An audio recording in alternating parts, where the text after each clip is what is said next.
இன்றைக்கி பார்த்தீங்கன்னா Suzuki shift latest வண்டி வந்துருக்கு.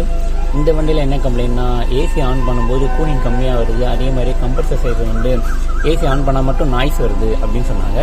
ஸோ நம்ம வண்டி ஸ்டார்ட் பண்ணிட்டோம், ஏசியும் ஆன் பண்ணிச்சு. பார்த்தீங்கன்னா உங்களுக்கே தெரியும் டிஃப்ரென்ஸ். இந்த நாய்ஸ் வந்து பார்த்தீங்கன்னா கம்ப்ரஸர் சைடில் உள்ளே வருது, கம்ப்ரஸர் இன்னும்.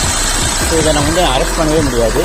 கம்ப்ரஸர் போகிற ஸ்டேஜில் வரும்போது தான் அந்த ப்ராப்ளம் வரும். ஸ்டார்டிங்கில் நாய்ஸ் வரும், அதுக்கப்புறம் கூலிங்கெல்லாம் டவுன் ஆகிடும், அதுக்கப்புறம் வந்து கம்ப்ரஸர் சீஸ் ஆகிட்டு உள்ளே அரைக்க ஆரம்பிச்சிடும். இதுதான் ஸ்டார்டிங் ரீட்டிங்காக இருக்கிறனால இந்த வண்டியில் வந்து நம்ம கம்ப்ரஸர் ரீப்ளேஸ் பண்ண போகிறோம். அது எப்படி பண்ணுறோம் அப்படின்றத ஃபுல் வீடியோ வந்து இந்த ஷார்ட்டோட டிஸ்கிரிப்ஷன் ப்ளஸ் கமெண்ட் செக்ஷனில் கொடுத்துருக்கேன்.